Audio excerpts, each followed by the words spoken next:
Welcome to Sino Warfare with Ralph D. Sawyer.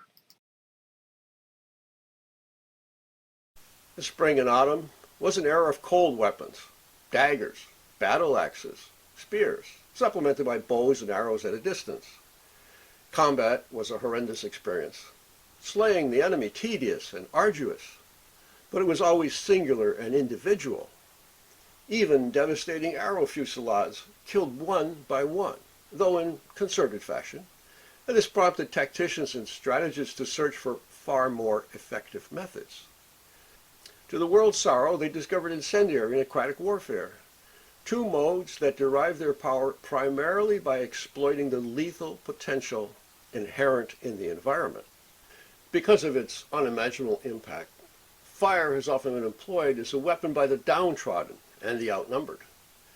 Single arrows have little effect unless they slay a commander or political leader, but a flaming shaft may ignite a major conflagration. So too the embers carried by a subversive agent creeping about a silent city in the dead of the night. Even so-called incendiary thieves, sappers who sneak into enemy encampments under the cover of darkness, can wreak great havoc by igniting provisions and flammable stores, paving the way for a devastating attack. People react in various ways to fire specter, but fear predominates. In most situations, chaos will ensue, followed by misery, consternation, and despair. Accordingly, it was early on employed to test discipline and courage. In China, as in all pre-modern cultures, the populace employed open fires for cooking, heating, lighting, drying goods, smoking meat, fumigating buildings. Now, while essential to the evolution of civilization and crucial in colder climates, the inherent dangers were numerous, the deleterious effects manifold. Close structural packing inside these fortified towns fostered its rapid spread, just like in Europe. And since a single spark could engulf a city, draconian regulations regarding fire's use were promulgated and severely enforced. However, in the absence of pumps and hoses, well-organized brute force efforts remained the only recourse for combating fires and preventing disorder and looting. They were essentially preventative, focused on removing flammable materials from the fire's path, soaking and draping structures with wet hides and cloth, applying a layer of mud, or spreading sand rather than actually trying to extinguish the fire. The advantages of incendiary attacks therefore quickly became apparent. Casualty rates might reach 80% or more. 70% of the structures might be consumed. Western experience, from the burning of Rome through the historical conflagrations in London and Paris, as well as, more recently in Chicago and San Francisco after the earthquake, not to mention the pervasive wildfires we're experiencing now, they all show the incalculable destructive power of large conflagrations. Now, from about the 4th century BC, employing fire to achieve strategic or tactical objectives became a crucial part of Chinese theory and practice. Nevertheless, incendiary assaults didn't really become a decisive factor until the Three Kingdoms period, when clashes in the Yangtze Rivershed rapidly multiplied. This sudden fluorescence is often attributed to its advantageousness in riverine combat. But land warfare also benefited from its utilization in several immensely famous crucial battles. In the first of these, the Battle of Guandu, Cao Cao, who we'll talk about later, mounted an unorthodox, nighttime incendiary strike on the enemy's supply depot, and it extricated him from certain defeat. Then, despite his experience with incendiary attacks, before the era ended, the self-proclaimed Han Dynasty patriot, Liu Bei, short-sightedly positioned himself on arid terrain and was, overwhelmed by an incendiary attack that decimated Shu's military forces, dooming the state to extinction. Prior to gunpowder's perfection, targets could only be ignited by putting large quantities of burning material in close proximity for sufficient periods of time. The employment of simple accelerants such as sesame oil and lard improved the likelihood of success. though highly combustible straw and dry bamboo could also produce intense localized blazes by themselves. Wind was known to immensely facilitate the process and augment the effects, but it could be detrimental at the incipient stage, as anybody who's tried to light a charcoal fire well knows, and the thermodynamics of combustion dictate. In the earliest known Chinese incendiary events, the victors pummeled the vanquished in post-conquest expressions of rage, such as when the Qing capital of Shenyang, which is Xi'an today, where all the famous tomb soldiers come from, it was set afire in 200 BC, and the blaze reportedly continued for 3 months. However, the first real incendiary attack dates back to 718 BC, when the immature grain standing in the enemy's fields was burned to deprive them of provisions. The next year, a vicious attack exploited the ensuing famine. Coincidentally, in the midst of the 7th century BC, the watchful steppe peoples, generally termed barbarians by the Chinese, began mounting incendiary attacks themselves on China's immobile assets. After that, they were soon being tactically employed prior to mounting city assaults and a defensive scorched earth mode. The Art of War's 12th chapter, entitled Incendiary Attacks, preserves the first study of incendiary measures. 5 targets are identified: men, provisions, supply trains, armories, and formations, but not cities, crops, or the infrastructure. Commanders are also admonished to exploit the ensuing confusion whenever possible. Although unstated, incinerating the enemy's provisions would have the greatest immediate effect because starvation quickly debilitates any army and makes them susceptible to defeat. This would be well in accord with the Art of War's emphasis upon first manipulating the enemy, then engaging in combat. In cities under siege, subversion and rebellion usually constitute the main threats. But any fire at all, whether accidental or deliberate or from attack, can quickly result in irreversible disaster. Its use for cooking and illumination was therefore strictly regulated.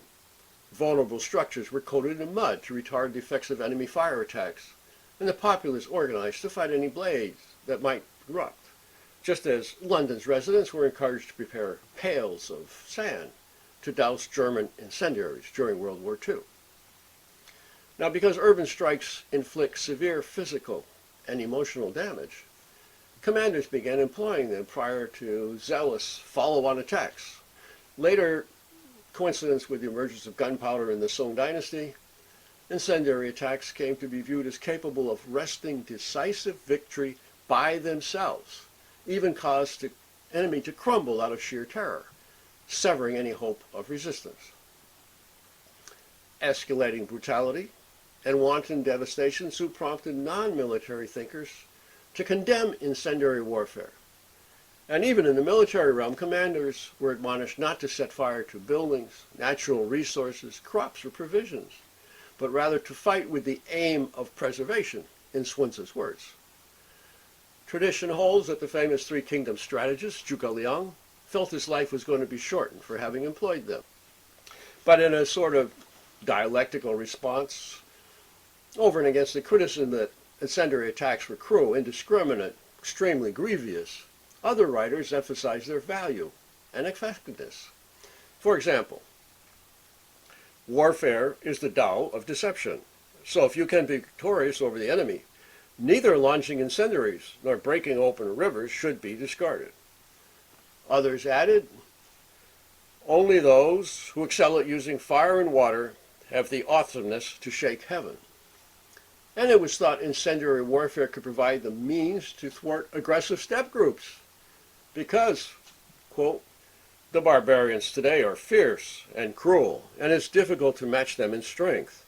But if we are enlightened about incendiary attacks and launch them on a timely basis, following up with our troops, they will certainly be startled into collapsing, flee northward in defeat, and not dare re-enter our borders.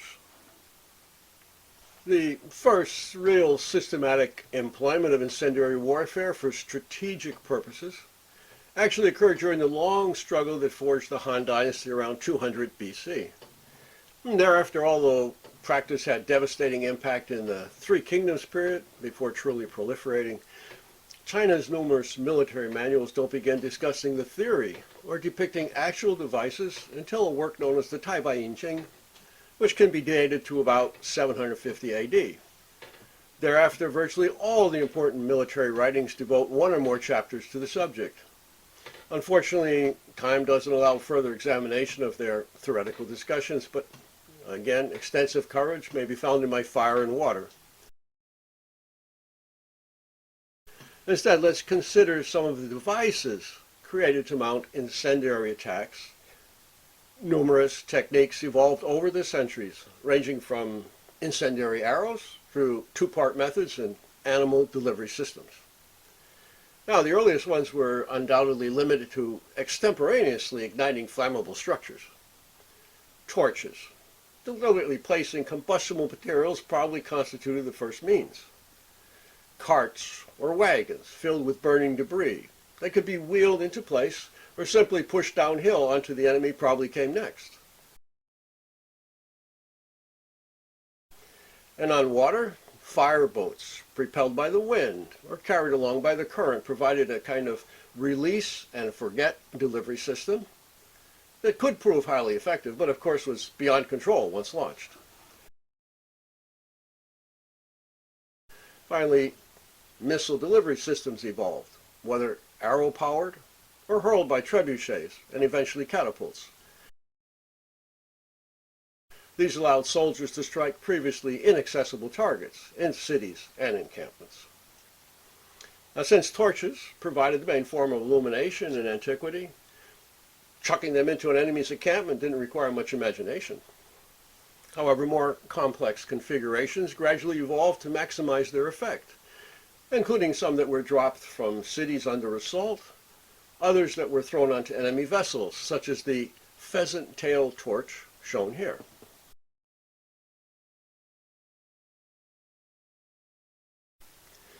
Although seemingly laughable, the chemically infused plumage greatly increased the area exposed to ignition, facilitating success. Jars of flaming liquid, the Molotov cocktails of their day, were even more destructive despite the lack of petroleum distillates. Eventually, the difficulty handling them except with catapults prompted a kind of shift to a two-stage attack in which fragile containers of the most fragile compounds available were first hurled onto the target, and then they were ignited with incendiary arrows. The threat that Molotov cocktails continue to pose hardly needs elaboration in the light of the Ukrainian combat. Multi-component formulations are being effectively employed against Russian tanks and equipment. As always, thank you for watching.